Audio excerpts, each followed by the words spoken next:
Derlesti, Moldova, July 30th, 2007. Stefan Cerescu and Razan Janiev were taking a walk through the vineyard plantation they owned together when they were suddenly ambushed.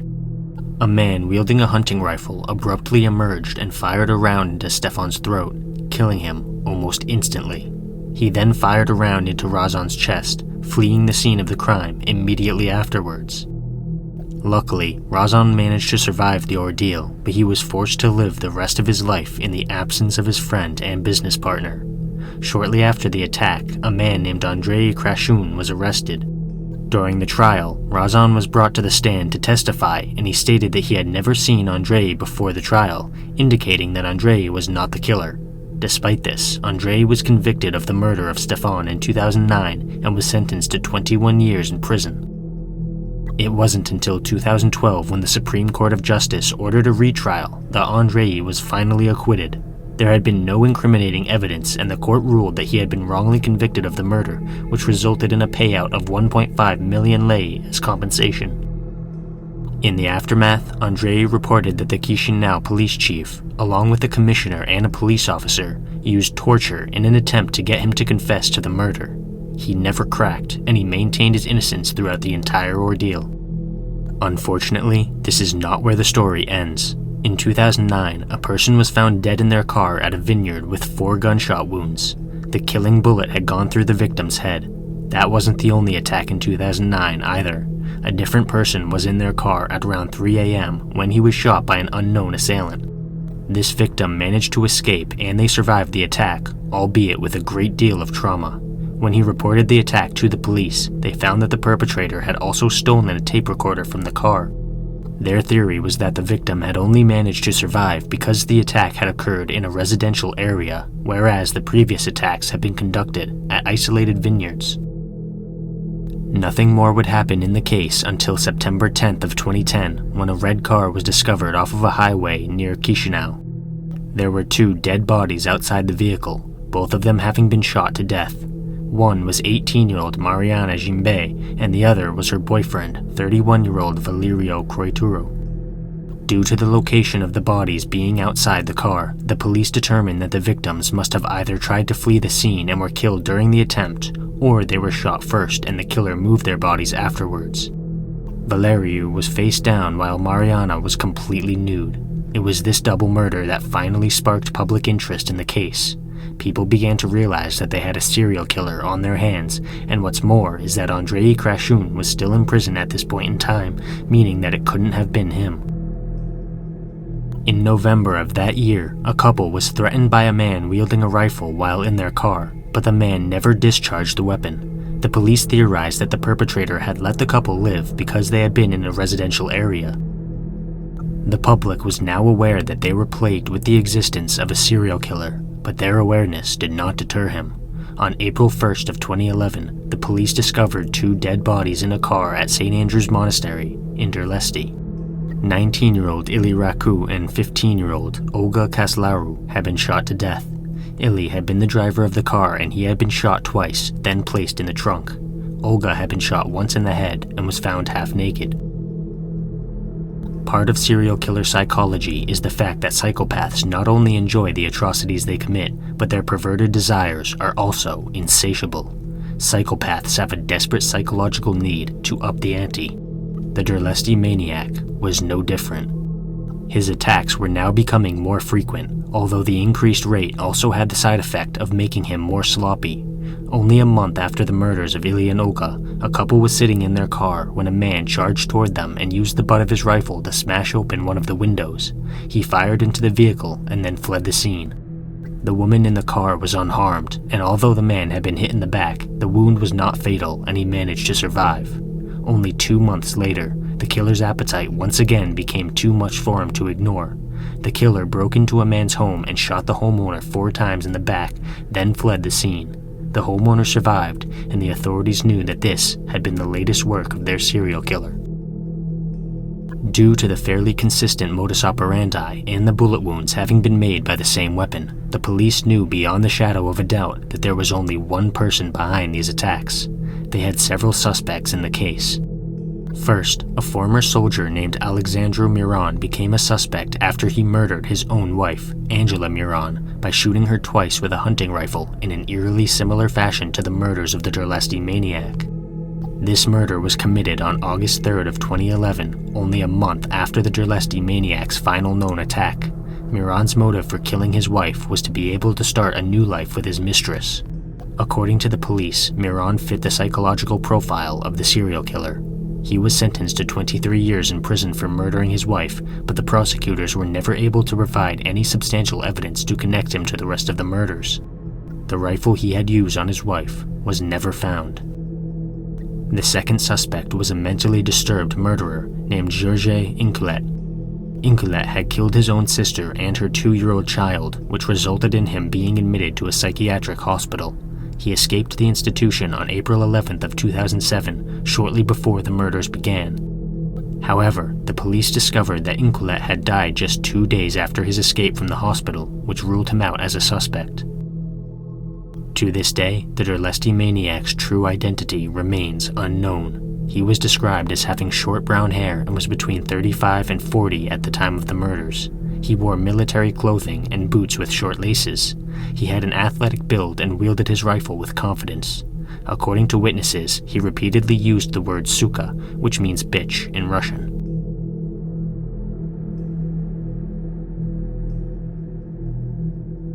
Click the join button to become a member today. Channel members receive exclusive content as well as early access to all my content.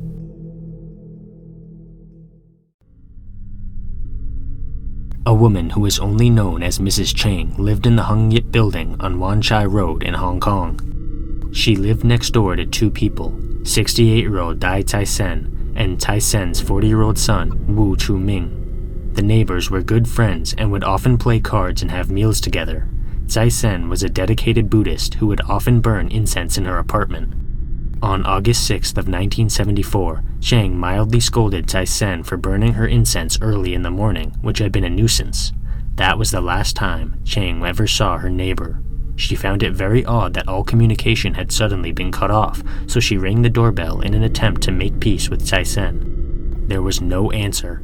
However, when she pressed her ear up against the door, she heard the sounds of the radio and TV, indicating to Chang that the apartment was still occupied. Disturbingly, she noticed a foul smell emanating from the unit, and she became afraid that Tai Sen had suffered an accident. She returned to her own apartment and called Tai Sen's daughter, who arrived at the apartment building with a friend named Zhu. None of them had a key to Tai Sen's apartment, so they approached the building manager and security guard, asking for a key to the unit. The security guard appeared to be annoyed by the request, and he refused to call the police.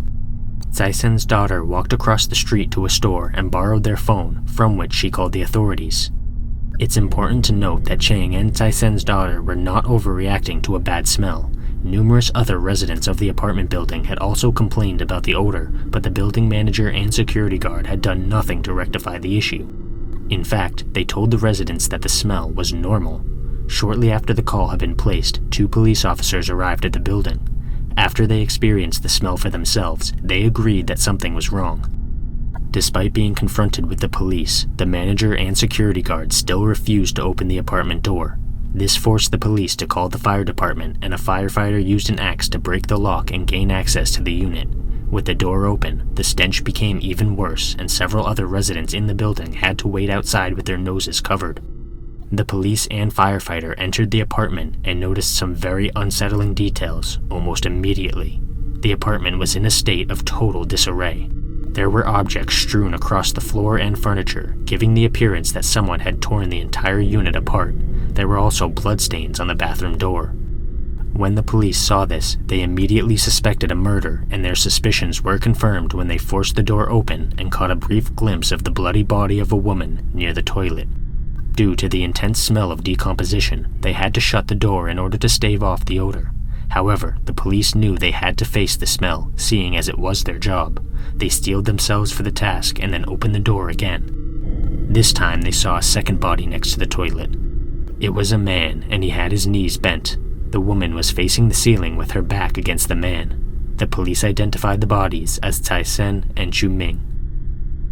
The officers estimated that the victims had only been dead for a few days, and the accelerated rate of decomposition had been caused by the lack of air conditioning in the August weather. They called for backup, and a forensic pathologist arrived on scene, conducting an extensive investigation of the bodies. Tsai Sen had several stab and slash wounds in the chest and one horizontal cut on her face. According to the pathologist, the facial wound was so deep that her bone was visible. She was fully clothed and her jewelry had not been stolen. Chu Ming's death was completely different from his mother's, and it was far less vicious. Based on the fact that several towels containing fibers from Chu Ming's face were scattered across the bathroom floor, the pathologist determined that his cause of death had been asphyxiation. He was also fully clothed, and none of his valuables had been stolen either. The police theorized that Chu Ming had been killed first, and Tsai Sen had been forced to enter the bathroom and see her dead son before being brutally murdered herself. The TV and radio had been turned up to full volume in order to cover up the sound of the attack, and they had been left on in order to make the residents think that both victims were still alive. This had effectively delayed the discovery of the bodies. One final detail in the initial theory was that the victims personally knew the killers due to the lack of evidence of forced entry. Once the smell had dissipated and law enforcement had roped off the crime scene, many of the residents of the building came forward with a wide variety of rumors and speculation. Some people claimed that Chu Ming had offended a criminal organization by dating a woman he had met at a nightclub, while others claimed they had seen a group of 4 young men in the area who had a motive for the murders, although they never specified what that motive could have been. None of these rumors were reliable. Chang and the family members of the victims provided their statements, and another neighbor reported that the last time he had seen Chu Ming was on August 9th, when he had seen the victim returning home and using the elevator with a newspaper in hand. This was nothing out of the ordinary, seeing as Chu Ming's routine involved going out to eat and then buying a newspaper every day.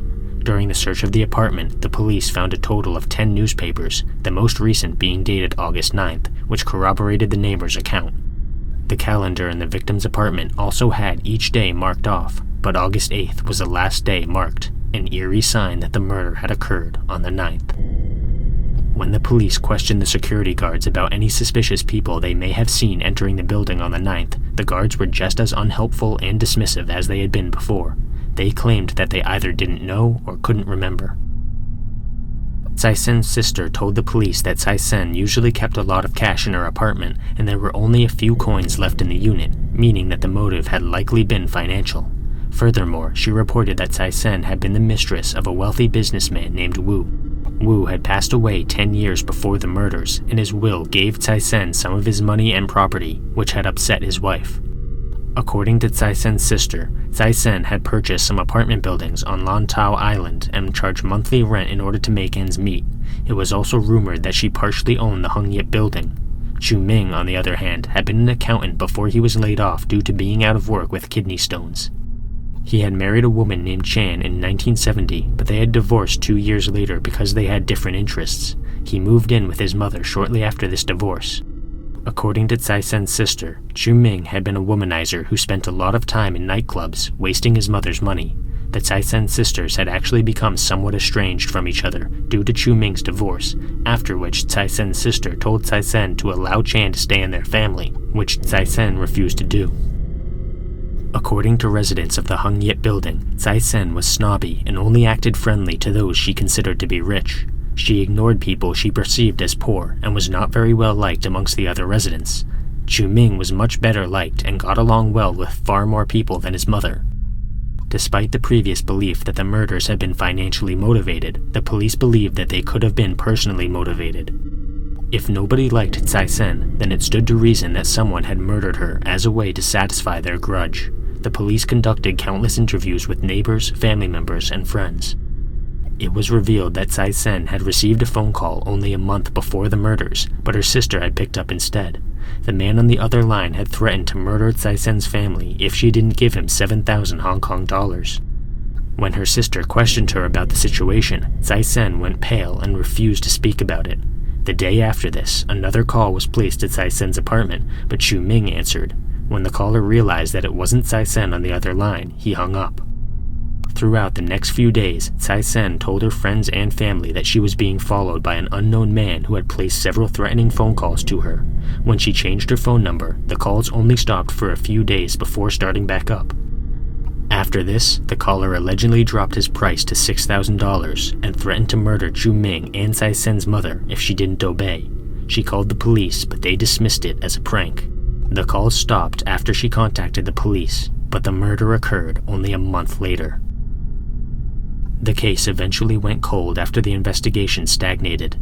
The police offered a reward of 10,000 Hong Kong dollars to anyone with information, but this changed nothing. To this day, the double murder is still unsolved, and the killer remains unidentified. This case is one of the most brutal and notorious crimes in Hong Kong's modern history, and the Hung Yip building was a tourist attraction for people with morbid curiosity. Hopefully the case can be solved someday, but I seriously doubt that will ever happen.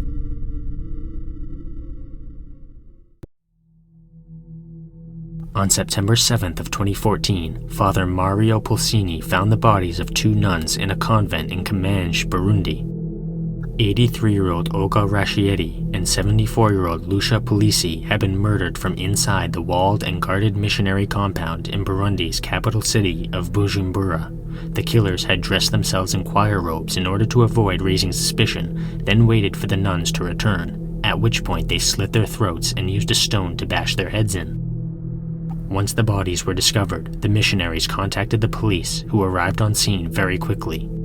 Despite warnings from Pulcini, the other nuns refused to find different accommodations for the night due to the presence of the local police force. However, the murders didn't stop there. That night, Pulcini received a call from a 79-year-old nun named Bernadetta Bogian, who had heard noises that had woken her up. She explained to Pulcini that she thought the killers were still inside the convent, and Pulcini rushed to her room as quickly as he could. He was too late. Bogian had been decapitated. That morning, local businesses were closed and local residents gathered at the convent to protest the murders. Some people speculated that the killers were being protected by the police. Eventually, Pulcini urged the protesters to peacefully end their protest and go home. There was good reason for the shock and outrage of the locals. The Burundian Civil War had ended almost a decade prior. 300,000 people had been slaughtered in the war, and more than 1 million others had been forced to flee their homes. Many Burundians had solemnly sworn never to let such conflict occur in their homeland again. As it turns out, the Catholic Church represents roughly 80% of Burundians, and there was widespread suspicion that the Church had provided help to militant groups during the war. They had also criticized government abuse, creating a contradictory image of the Church's presence in the nation. However, it doesn't appear as if the war had anything to do with these murders. 33-year-old Christian Claude was arrested and he confessed to the murders. According to Claude, his motive was that the convent had been built on his family's land. At the time of his arrest, he possessed 2 keys to the convent and a cell phone that had belonged to one of the nuns. The surviving nuns did not accept this version of events. According to them, there were multiple killers, and the arrest of Claude was a means of distracting the public from the real issue. Furthermore, Claude was known for being a beggar with mental health issues, which bolstered the theory that he was being used as a scapegoat. Some locals even claimed that he had been starving at the time and wouldn't have had the physical strength to murder 3 nuns. Finally, when the police brought Claude to a psychiatric center for an evaluation, the employees told the police to leave. The officers refused, and they left with Claude still in their custody. Before long, a second suspect would come to light. According to this second theory, a man named General Adolphe Nshimirimana had ordered the killings as a means of silencing the nuns who had witnessed some of his corrupt actions. In fact, a private radio station received an anonymous call from someone who confessed to the murders, claiming to have acted under the general's orders. According to this caller, the nuns had seen the general's drug and mineral smuggling operation, which used the convent to avoid customs taxes. The government denied these allegations. The owner of the radio station was interrogated and ordered to give up the name of the caller, but he refused to do so. He was arrested on suspicion of the murders and was kept in an isolated cell without visitation privileges.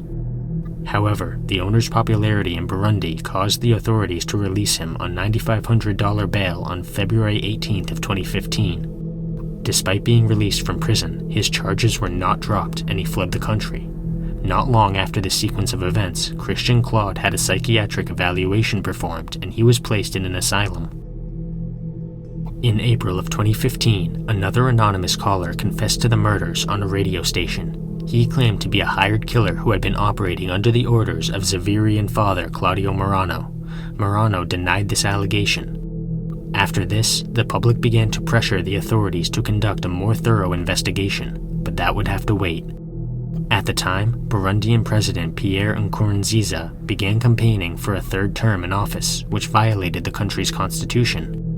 Burundi entered a period of political unrest that lasted for roughly 3 years and involved a coup to overthrow the president. This conflict resulted in another 1,700 dead Burundians, with a further 390,000 fleeing the country. The president managed to secure his third term in office, but he died from a heart attack on June 8th of 2020.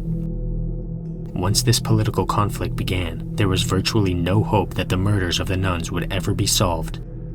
The entire nation was thrust into a period of chaos and violence, which cut off any attempt at an investigation. To this day, the triple murder of the nuns is still unsolved. Hopefully that will change in the future, but until it does, the killer or killers walk freely.